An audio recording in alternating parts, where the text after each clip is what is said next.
Thank you. I would like to thank the organizer IDSA for having me here to participate in this very important conference. My topic was opportunities and challenges in India and China, Taiwanese investors' perspective.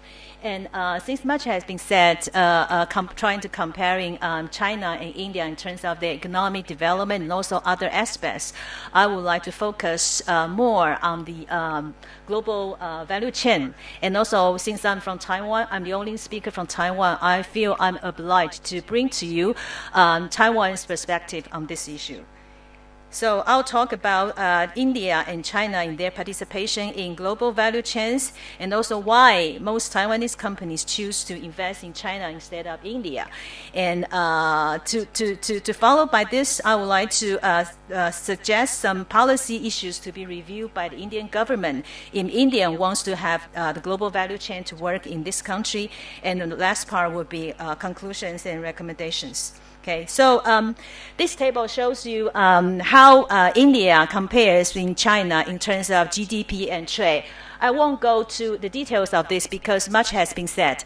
Just to give you a rough idea that in terms of GDP and also trade volume, China is about 4 times the size, 4 times the volume of India. However, when it comes to export, and China actually, the divide is actually widening because China's export is about 7 times to 8 times the volume of India's export. In the year 2012, China export accounted for 11.13% of world's total export, ranked as the #1, the largest export in the world. While in the same year, Indian exports accounted for only 1.6% of the total world trade. Total world export accounted for 19%, and therefore this widening gap in terms of export actually reflects the difference of level of participation in by these two countries into the global value chains.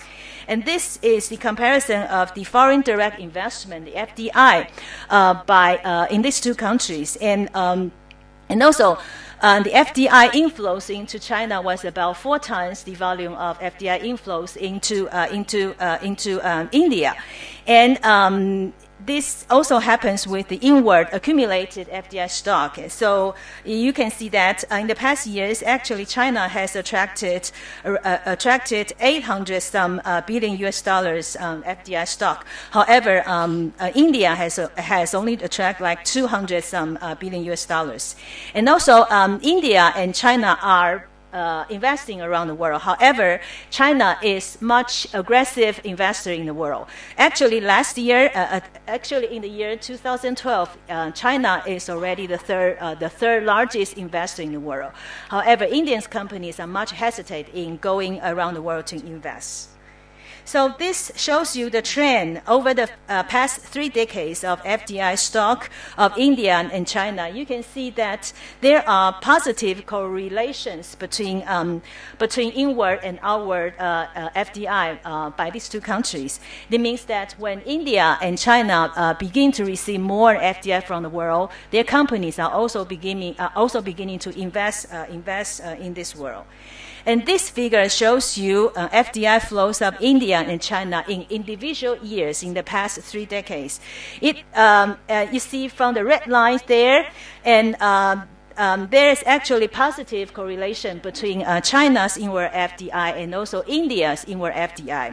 However, a closer look at this trend, you will find that China's inward FDI, actually FDI inflows coming to China began to pick up in the early 90s. And that was the time when China implemented a serious economic reform and opened up its economy to the world.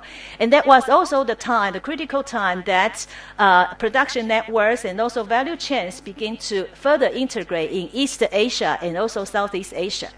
and it continued to grow and continue to reach its peak. However, for the case of India, you will see that although India, as mentioned by previous presenter, that although India also enforced economic reform in 1991 and adopted open policies, including its famous Look East policies. However, significant FDI did not come to this country, and it was not until middle of 2000 that India begin to see significant growth of its FDI inflows. So this tells that actually India has missed the opportunity to be part of the global value chain in the early 1990s. And also this comparison of these trends also gives the idea that although two countries' FDI continue to grow and decline after the financial crisis. However, in China, the FDI inflows soon rebounds and reach its historic peak. However, in the case of India, it declined after the financial crisis, and it never returned to pre-crisis level. And also, you can see the red line here, which means the outward FDIs by Indian companies and also by Chinese companies. Chinese companies' outward FDI activities have not been affected at all by the financial crisis, and on the contrast, they continue to invest around the world. However, Indian companies, they stopped to invest after the financial crisis and invest less and less in the world. So this also gives you the investment scenario of these two countries. Okay, now the second part of my presentation is about the global value chains or manufacturing networks or production networks. And this development of global value chains actually is one of the most important economic development phenomena in the past 2 decades, resulting from economic globalization and regional integration. And nowadays, global value chains actually has characterized the global economy. And it has become the policy priorities of most developed and developing countries. And how do these global value chains operate? According to a very simple definition by the World Bank, it means intermediate goods, as mentioned by a previous presenter. Intermediate goods and services are traded among countries with different stages of production process. And the final products are exported from countries where the final assembly takes place. That means all countries participating in this process have a certain role, whether it's high value added or low value added. And these very complicated and comprehensive networks are usually coordinated or dominated by transnational cooperation. It is estimated around 80% of this global value chain trade are actually coordinated or dominated by these TNCs. And why do all these developing countries want to be part of the global value chains? Because participation contributes to GDP, employment, and also trade growth. For example, Taiwan is an important investor in Vietnam, building up its global value chains and also very complicated production networks in Vietnam. And Taiwanese company in Vietnam alone employ more than 1 million workers in that country. So it contributes tremendously to employment, also to trade growth. And also for developing countries, it's easier to participate in the global value chains than to develop their own and also whole industries. And in the longer term, support the participation of this global value chain will support the buildup of productive capacity through technology dissemination and skill upgrading and also industrial development. And this just shows you the flavor of how global value chains work, but this is an extreme case. This shows you the global value chain of more than 24 countries participating in manufacturing the Boeing 787 Dreamliner. And this same scenario or same operation actually adopts to production of Apple computer, Nike shoes, and also HTC, for example, smartphones. Okay. So most of the countries want to be part of this global value chain, and the higher value position, the better. And according to an Untapped study released last year, there are so many, they investigated into several dozens of countries that are part of the global value chain. And they found there are actually 3 groups of countries in this performance. Successful cases, and in these successful countries, both international trade and domestic value addition in manufacturing and services increase. And this is the case for China and Singapore, for example. China was a very active player in global value chain, and over the past years, China's value addition in China actually has been higher and higher. And there are also not so successful cases, and in these countries, either international trade or domestic value addition in manufacturing or in services increase, but not both. And this may be the case with India, because in India, although exports or international trade increase, however, India has been stuck in trying to light up the value-added climate. And also, there are some unsuccessful cases in these countries, both or either international trade or domestic value-added manufacturing decrease or remain in low value-added manufacturing. And according to Untapped study, they also point out potential risks of participating in global value chain by developing country. And this include that this may hinder development of developing countries' own industry, and also it make developing countries over-dependent on transnational cooperation and also FDI, and this is the case with several developing countries already. And also this may expose people in poor working conditions and worsening social and environmental standards. So these are all this newly released study telling us how these global value chains work and how do they mean for developing countries. So also this report also come out with some investigation of several countries. So I tried to put 4 countries in this table just for your information. And they divide the global value chain activities into 5 categories: resource-based, low-tech manufacturing, mid-tech manufacturing, sophisticated manufacturing, and knowledge-based services. And for the case of India, you can see from here that the most part of India's activity is in resource-based, and in resource-based, about 35% of India's global value chain activity. And in terms of mid-technology manufacturing and also sophisticated manufacturing, it's very, very low, 10% or 5%. Earlier, Dr. Raja said that India export a lot of intermediate goods to China, and I believe that a portion may be in the low-tech manufacturing category. And for the case of China, you can see from here, for China, it has a very high share, big share of sophisticated manufacturing, while low share of resource-based and also low-tech manufacturing. And for the case of more advanced countries like Malaysia and Singapore, and both Malaysia and Singapore, they have quite a big share in resource-based, but in the meantime, they also have quite big share in terms of sophisticated manufacturing. So this shows you the comparison of these 4 countries. The positive message is that you can see from the very left side that India actually has quite large share in terms of knowledge-based services. It's about 25% of India's case, and this is larger. And this is larger than other 3 countries, and this is extraordinary, quite an extraordinary phenomenon in developing country. And this will be the strength of India in its participation into this global value chains mechanism. Okay. Now, about Taiwan.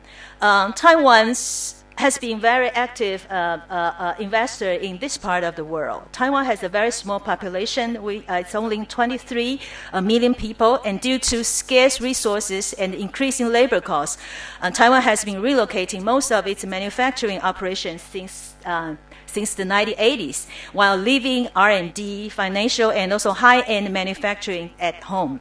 And over the past 3 decades, production networks or value chains are developed by Taiwanese company centered around Taiwan by Taiwan's either contract manufacturers or brand owners. And Taiwanese company actually are mobilizing different resources in China and Southeast Asia.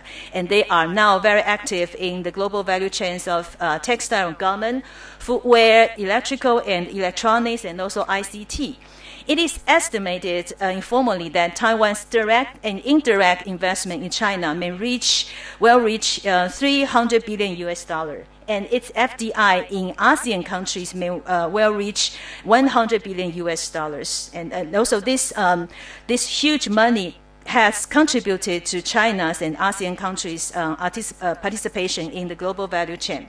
However, in the past 2 years, we see now more and more Taiwanese investors are reallocating their manufacturing operations away from China due to changing investment environment in China and also accelerated regional economic integration. So they are now looking into Vietnam, India, Indonesia, and even Myanmar and Cambodia for their new destination. And in terms of India and Taiwan trade and investment scenario, different from Taiwan's heavy investment in other parts in this region, and Taiwan's investment in India has been very, very small and only accounts for less than 1% of Taiwan's total outward FDI. And the reason is due to lack of supporting industry, as was mentioned earlier, here in this country, and also because of high operational costs. For example, India has very high duty, import duty, and also fragmentation in domestic tax and regulatory system. And Taiwanese operations here in this country mainly focus in resource-based or low to mid-level manufacturing for domestic market. Or they are more in the services sector. For example, they set up offices here for sales, marketing, after-service, R&D functions. So far, no high-tech firms from Taiwan have set up large-scale manufacturing facilities in this country yet. And this also is reflected in the bilateral trade structure. And the trade structure is highly complementary and concentrated. You can see that India actually imports high-value and high-technology products from Taiwan and export mineral fuels, for example, organic chemicals, cotton, and jewelry to Taiwan. And this trade structure is very much different from Taiwan's trade structure with other parts of the world, China, ASEAN, because with these countries, intermediate goods are heavily traded to support Taiwanese investor production facilities in China and also in Southeast Asian countries. And why, according to a survey investigation done by my institute, why do Taiwanese companies rather choose to invest in China or Vietnam or Indonesia, but not yet in India? There are several factors considered by Taiwanese investors, and this includes strong technical workforce skills. For China, yes, the answer is yes. But for India, probably yes, but sometimes they do have problems in terms of more sophisticated manufacturing. And ease of labor mobility, yes, in China, but definitely no here in India. Access to financing, no in both countries, and FDI incentives, yes, in both countries. And low labor costs, yes, and India offers pretty low labor costs. China used to offer pretty low labor costs. However, it's now getting more and more expensive. And that is one of the main reasons that drove Taiwanese investors away from China. And high scalability, in these two countries. Well-regulated working condition, probably I put question marks in these two countries. Advanced infrastructure, yes, in China, and no, of course, in India. And related industrial clusters, yes, in China, but not yet happening in India. So these are the reasons considered by Taiwanese investors, and also this explains to you that Foxconn, for example, the world's largest electronic contract manufacturer, Honghai or Fushikang, And this company is so successful with their operations in China. They employ like more than 1 million workers in China. However, when they came to India to invest, they could not work here. So they had to shut down their operations in India 2 years ago. So here are some suggested policy issues for India to review in case India really wants to have global value chains to work. The first is preparing sufficient skilled human capital. This will be critical for India to be part of this global value chain. And India and China are the two most populous countries in the world. However, India has a much younger population, and it is and also much higher birth rate. And it is estimated by the year 2028, India's population is to outgrow China's. And also, China adopts one child policy, not one China policy, one child policy in the year 1980. And after 3 decades of one China policy, right now China is discussing to relax or to modify this one child policy. However, whether this is going to happen soon or not, and it is not going to affect the trend that China's workforce is going to witness a sharp contraction in coming decades. So having said that, when China shifts from being the factory of the world, its economic model will definitely change. And this will open up opportunities to younger countries, which include India, Indonesia, Philippines, and also some other countries with bigger population and big and young population. The second policy that needs to be reviewed will be removing trade barriers that hinder trade and trade of intermediate goods and also global value chain operations. And it is well known, of course, that India has averagely much higher tariff rates than China and most of the most Southeast Asian countries. And in India, there are a lot of non-trade barriers. And all this pose impediments to the functions of global value chains. And for example, nowadays, the profit margin for some mature electronic products may be as low as 3% or 4%. And therefore, how can you expect investors to invest in India and pay 12% or 50% of duty, custom duty, if they want to import intermediate goods for their assembly here? It is just not make sense for business operation. And this is also the reason that Singapore, Japan, and Korea need to negotiate FTAs with India so that they can bring down the tariffs and also to remove non-trade barriers so that they can attract more investors from these countries to invest here and set up global value chains here.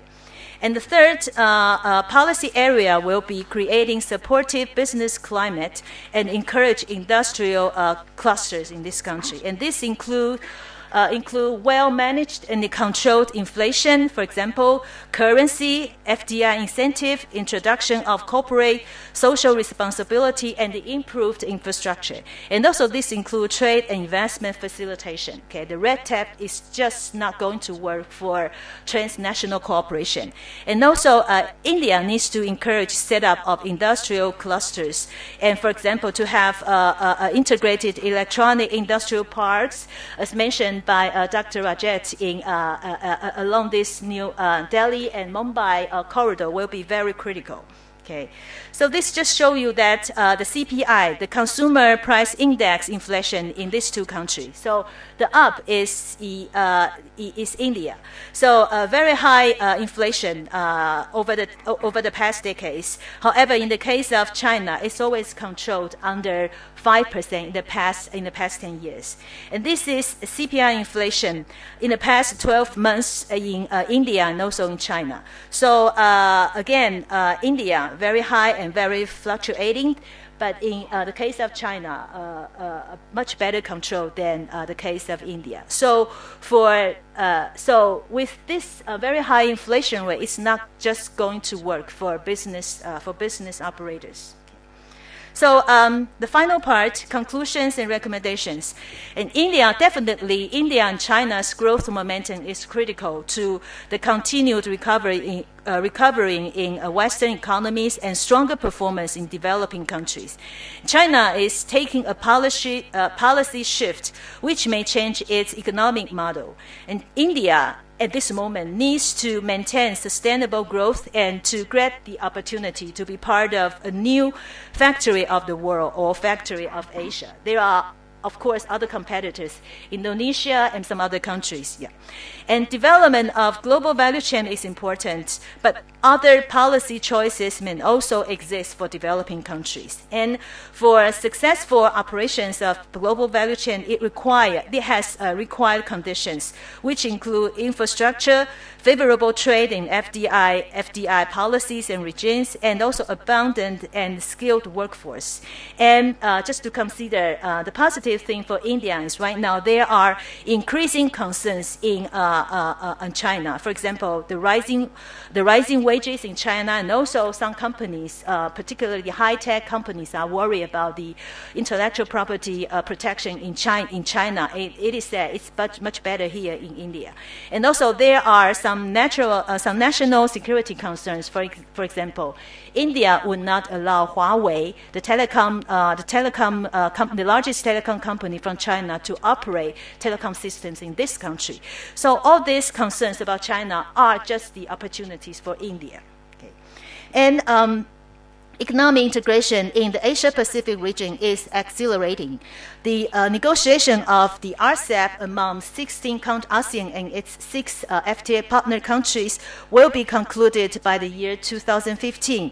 And further integration will be seen in this part of the world. And Taiwan is not yet mentioned in this conference until this session. Okay, Taiwan and India are both planning new economic strategies and industrial restructuring. India aims to develop a stronger manufacturing sector and becomes a part of the global value chain, while Taiwan needs to diversify external trade relations. For example, Taiwan now exports more than 40% of its exports going to China. So therefore, we need to diversify and keep balance in international markets. And to attract FDI from Taiwan is very important, particularly Taiwan investment in consumer products and high-tech manufacturing sectors in this country. They include electronics, auto parts, machinery, and also high-value-added textile, footwear, and also cooperation with India in terms of human resource development. And as mentioned by Dr. Rajat, that actually last year we have completed between ICRIA and SEER a joint feasibility study of developing a bilateral Taiwan-India economic cooperation agreement. So I would urge think tanks and strategy thinkers here in this forum to consider the possibility of push for that idea, push that research further so that we can discuss the possibility of having more enhanced trade and investment relations between Taiwan and India.